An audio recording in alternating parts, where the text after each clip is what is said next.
నమస్కారం ఘంటారావానికి స్వాగతం. ముందుగా ప్రధాన అంశాలు. దేశవ్యాప్తంగా సివిల్స్ ప్రాథమిక పరీక్ష ప్రారంభం. 1056 ఉద్యోగాలకు 13 లక్షల మంది అభ్యర్థులు.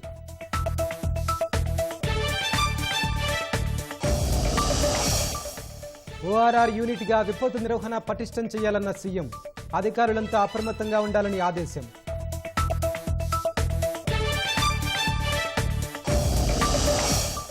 ఆగస్టు 1 నుంచి అమల్లోకి కొత్త రిజిస్ట్రేషన్ ఛార్జీలు. కార్యాచరణ ప్రారంభించిన స్టాంపులు రిజిస్ట్రేషన్ల శాఖ.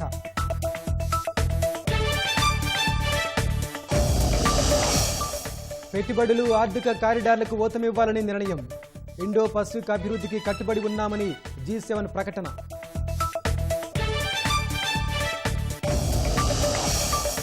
హమాస్పై యుద్ధంలో ఇజ్రాయెల్కు ఎదురుదెబ్బ. తిరుగుబాటు దాడిలో 8 మంది సైనికుల దుర్మరణం.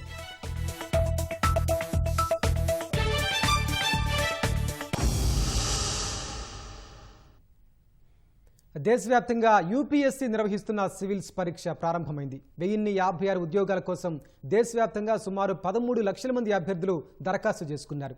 ఉదయం 9:30 గంటల నుంచి 11:30 గంటల వరకు పేపర్ 1, మధ్యాహ్నం 2:30 నుంచి 4:30 వరకు పేపర్ 2 జరగనుంది. పరీక్షా కేంద్రాల వద్ద పోలీసులు భద్రత కల్పించారు.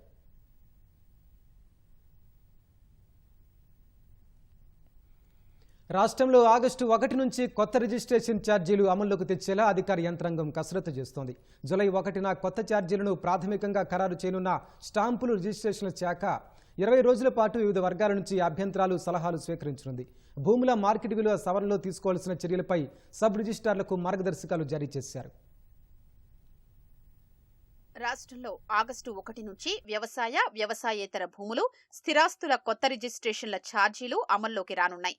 రాష్ట్రంలో భూముల మార్కెట్ విలువల్ని సవరించాలని ఇటీవలే ప్రభుత్వం నిర్ణయించింది. అందులో భాగంగా క్షేత్రస్థాయిలో విలువను అంచనా వేసేందుకు స్టాంపులు రిజిస్ట్రేషన్ల శాఖ కార్యాచరణ ప్రారంభించింది. పాత విలువను సవరించి కొత్త విలువను అమల్లోకి తెచ్చేందుకున్న పరిస్థితిపై అధ్యయనం చేపట్టనుంది. ఈ నెల 18న అదనపు కలెక్టర్లు, ఆర్డీఓలతో ఆ శాఖ అధికారులు ప్రాథమిక సమావేశం నిర్వహించి కార్యక్రమం ప్రారంభించనున్నారు. దశల వారీగా పరిశీలన పూర్తి చేసి జూలై 1న కొత్త రిజిస్ట్రేషన్ ఛార్జీల్ని ఖరారు చేయనున్నారు. అనంతరం పలు దశల్లో పరిశీలన పూర్తి చేసి తుది మార్కెట్ విలువల్ని ఖరారు చేస్తారు. మండల, జిల్లా స్థాయిలోని కమిటీల పరిశీలన తర్వాత ఆగస్టు నుంచి కొత్త మార్కెట్ విలువలు అమలు చేసేలా స్టాంపులు రిజిస్ట్రేషన్ల శాఖ ఏర్పాట్లు చేస్తోంది. గ్రామీణ, పట్టణ ప్రాంతాల వారీగా మార్కెట్ విలువల సవరణలో అనుసరించాల్సిన మార్గదర్శకాల్ని స్టాంపులు రిజిస్ట్రేషన్ల శాఖ జారీ చేసింది. క్షేత్రస్థాయిలో సవరించాల్సిన మార్కెట్ విలువలు వాస్తవ పరిస్థితులకు అద్దం పట్టేలా జాగ్రత్తలు తీసుకోవాలంటూ ఆ శాఖ కమిషనర్ నవీన్ మిత్తల్ ఉత్తర్వుల్లో స్పష్టం చేశారు. రాష్ట్ర వ్యాప్తంగా revenue, Panchayati Raj, survey, land records, పురపాలక శాఖ నుంచి సహకారం తీసుకోవాలని సూచించారు. గ్రామీణ, పట్టణ ప్రాంతాల్లో విలువ సవరణలు చేయనున్నారు. జాతీయ, రాష్ట్ర రహదారుల్లో ఉన్న గ్రామాలు గుర్తించనున్నారు. అక్కడ వ్యవసాయేతర వినియోగానికి అనువైన ప్రాంతాలు, పరిశ్రమలు, సెజులు తదితర ప్రాంతాల్ని పరిగణలోకి తీసుకుంటారు. ఆయా ప్రాంతాల్లో బహిరంగ భూముల ధరల్ని లెక్కలోకి తీసుకుని మార్కెట్ విలువ సవరిస్తారు. భూముల ధరలు క్రమంగా పెరగడం లేదా తగ్గుతుండడాన్ని ప్రత్యేకంగా పరిశీలిస్తారు. ఆ తరువాత వ్యవసాయ భూముల విషయంలో రెవెన్యూ, పంచాయతీ అధికారుల సూచనతో బహిరంగ మార్కెట్ ధరలపై అంచనాకి రానున్నారు. ఇక పురపాలక సంఘాలు, కార్పొరేషన్లలో స్థానిక ప్రాంతాల్ని అనుసరించి విలువను నిర్ధారిస్తారు. వాణిజ్య ప్రాంతాలు, ప్రధాన రహదారులు ఉన్న చోట ఆ ప్రాంతానికి అనుగుణంగా విలువను నిర్ణయిస్తారు. కాలనీలు, అంతర్గత రహదారుల ప్రాంతాలు, మౌలిక వసతులు అభివృద్ధి చెందిన ప్రాంతాల్లోనూ పాత విలువతో పోల్చి అవసరమైతే సవరిస్తారు. పెంపు లేదా తగ్గింపు చేపట్టడానికి వీలుంది. పురపాలక, నగరపాలక సంస్థల్లో కొత్తగా చేరిన గ్రామాల్లో స్థానిక విలువను బట్టి క్షేత్రస్థాయి ధరల్ని ప్రతిబింబించేలా సవరణ చేపట్టనున్నారు. వర్షాకాలం హైదరాబాద్లో ప్రజలు ఇబ్బందులు పడకుండా అప్రమత్తంగా ఉండి ముందస్తు చర్యలు తీసుకోవాలని అధికారులను ముఖ్యమంత్రి రేవంత్ రెడ్డి ఆదేశించారు. హైదరాబాద్లోని కమాండ్ కంట్రోల్ కేంద్రంలో సీఎం సమీక్ష నిర్వహించారు. వర్షాకాలం ఎలాంటి అత్యవసర పరిస్థితి ఏర్పడినా స్పందించేలా పటిష్ట చర్యలు చేపట్టాలని సీఎం స్పష్టం చేశారు. ఔటర్ రింగ్ రోడ్డు వరకు విపత్తు నిర్వహణ వ్యవస్థలను విస్తరించాలని చెప్పారు. ఓఆర్ఆర్ వరకు ఉన్న సీసీ కెమెరాలన్నింటినీ వీలైనంత త్వరగా కమాండ్ కంట్రోల్కు అనుసంధానం చేయాలని సీఎం ఆదేశించారు. వర్షాకాలంలో ట్రాఫిక్ ఇబ్బందులు తలెత్తకుండా చర్యలు తీసుకోవాలని పోలీసులను రేవంత్ రెడ్డి ఆదేశించారు. సాంకేతిక పరిజ్ఞానాన్ని వినియోగంతో పాటు ట్రాఫిక్ పోలీసులు ప్రత్యక్షంగా రోడ్లపై ఉండాలని సీఎం సూచించారు. ట్రాఫిక్ విభాగంలో సిబ్బంది కొరత లేకుండా హోంగార్డుల నియామకం చేపట్టాలని ముఖ్యమంత్రి ఆదేశించారు. ఎఫ్ఎం రేడియో ద్వారా ట్రాఫిక్ అలర్ట్స్ ఇవ్వాలని సీఎం తెలిపారు. హైదరాబాద్ వరద తీవ్రత ఉండే 141 ప్రాంతాలను గుర్తించి ఇప్పటికే ముందస్తు చర్యలు చేపట్టినట్లు సీఎంకు అధికారులు తెలిపారు. నీరు ఎక్కువగా చేరే ప్రాంతాల్లో హార్వెస్టింగ్ ఏర్పాట్లు చేసినట్లు వివరించారు.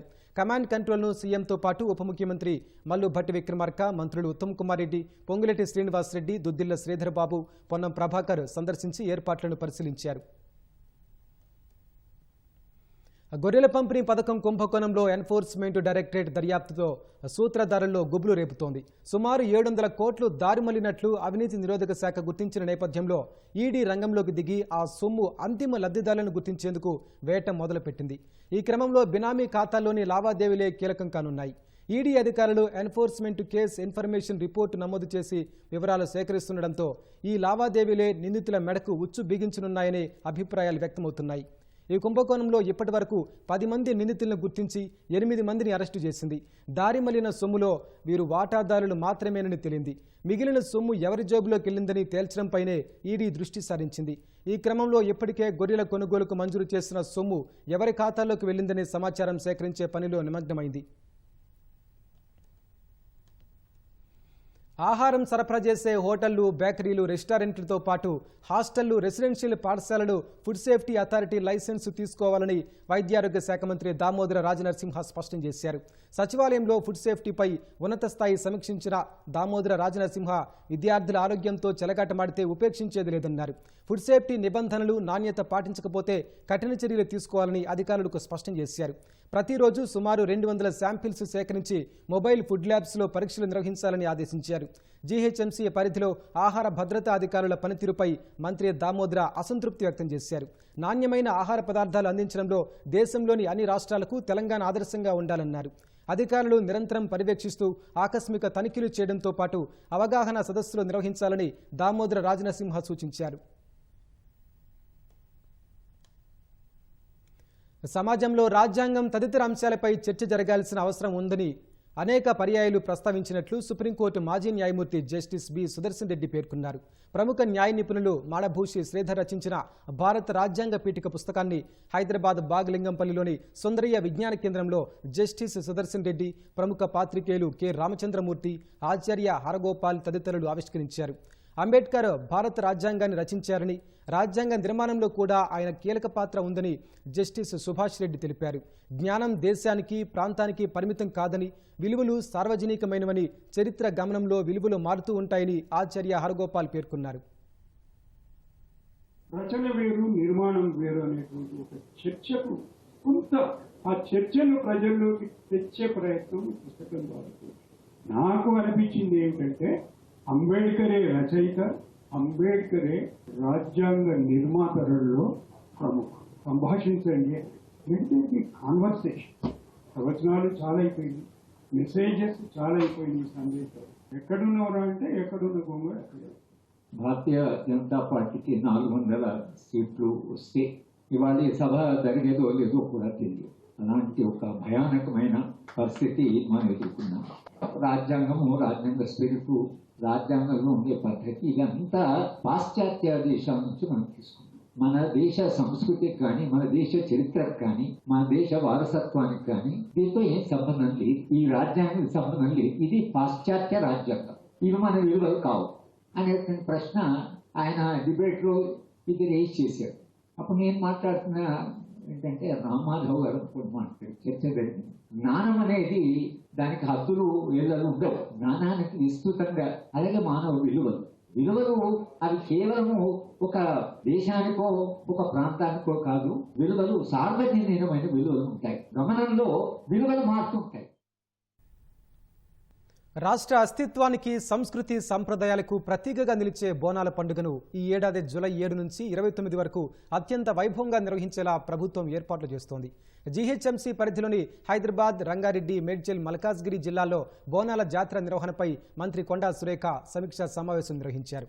జాతర కోసం 25 కోట్లు అందించాల్సిందిగా సీఎం రేవంత్ రెడ్డిని కోరామని మంత్రి కొండా సురేఖ వెల్లడించారు. భాగ్యనగరంలో బోనాల సందడి వచ్చే నెల ప్రారంభం కానుంది. బోనాలు ముగిసేదాకా అన్ని శాఖలు అంతర్గత సమావేశాలతో పాటు ఇతర శాఖలతో సంప్రదింపులు జరుపుకుంటూ జాతర పనులను సకాలంలో పూర్తి చేసి విజయవంతంగా ముగించాలని మంత్రి సురేఖ అధికారులను ఆదేశించారు. జూబ్లీహిల్స్లోని మర్రి చెన్నారెడ్డి మానవ వనరుల అభివృద్ధి సంస్థలో మంత్రి కొండా సురేఖ ఆషాఢ బోనాల జాతరపై సమీక్ష నిర్వహించారు.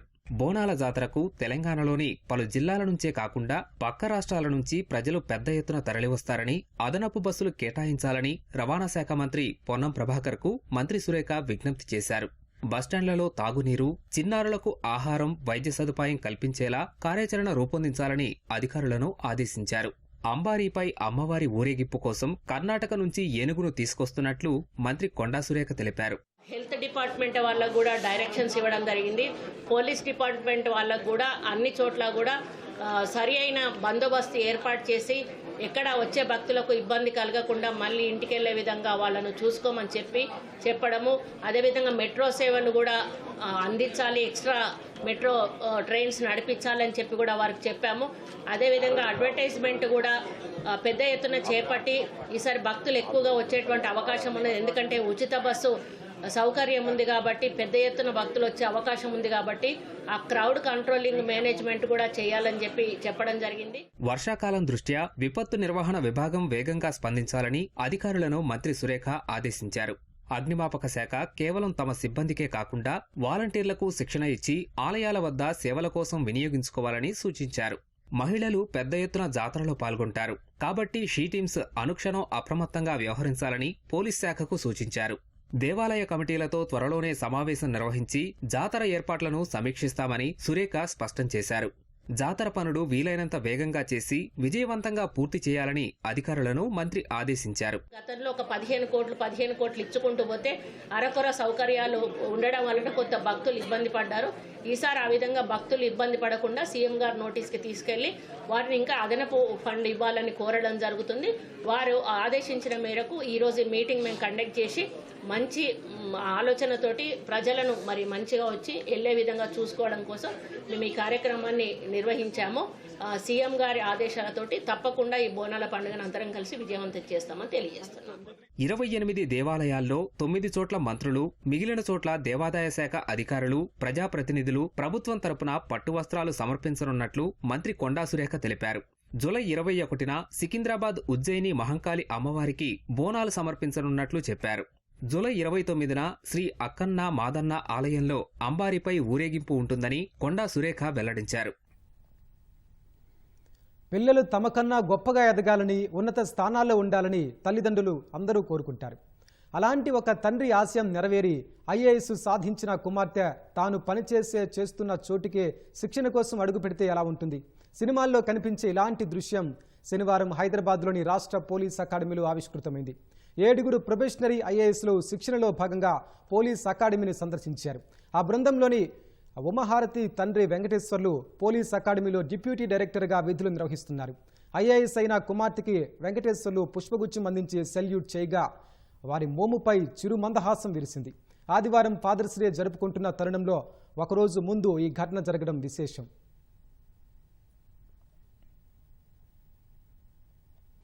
రాష్ట్రానికి తలమానికంగా నిలిచే ఆదిలాబాద్ జిల్లా పంచాయతీరాజ్ విభాగాన్ని ఇంజనీర్ల కొరత వేధిస్తోంది. ప్రభుత్వం 100 కోట్లు వెచ్చిస్తున్న అధికారుల పర్యవేక్షణ కొరబడుతోంది. క్షేత్రస్థాయిలో అసిస్టెంట్ ఇంజనీర్లే కాదు, సర్కిల్ స్థాయిలో సూపరింటెండెంట్ ఇంజనీర్ పోస్టు కూడా ఇన్ఛార్జీలతోనే వెలదీయాల్సి రావడం ప్రగతి పనులకు అవరోధంగా మారుతోంది. ప్రభుత్వానికి అత్యంత పేరు ప్రతిష్టలు తీసుకొచ్చే ప్రధానమైన శాఖల్లో పంచాయతీరాజ్ ఇంజనీరింగ్ విభాగం ఒకటి. ఆదిలాబాద్, నిర్మల్ జిల్లాల్లో కలిపి ఉన్న పంచాయతీరాజ్ సర్కిల్లో అసిస్టెంట్, డివిజన్ ఇంజనీర్లతో కలిపి మొత్తం 41 పోస్టులు ఇన్ఛార్జీలతో నెట్టుకు రావాల్సి వస్తోంది. 100 కోట్ల నిధులతో చేపట్టే రహదారులు, ప్రభుత్వ కార్యాలయాలకు చెందిన భవనాలతో పాటు వివిధ కార్యక్రమాల నిర్వహణపై పర్యవేక్షణ లేకుండా పోతోంది. ఆదిలాబాద్ జిల్లా పరిధిలో 34 ప్రాథమిక ఆరోగ్య కేంద్రాల మరమ్మతుల కోసం ప్రభుత్వం 2 ఏళ్ల కిందట 5,18 లక్షలు కేటాయించింది.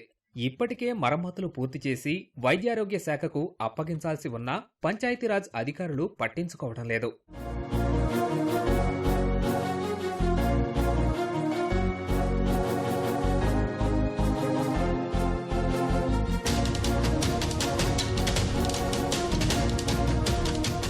ఆదిలాబాద్, నిర్మల్ జిల్లాల్లో R&B పంచాయతీరాజ్ విభాగం పరిధిలోని పనులను సర్కార్ పంచాయతీరాజ్ విభాగానికి అప్పగిస్తోంది.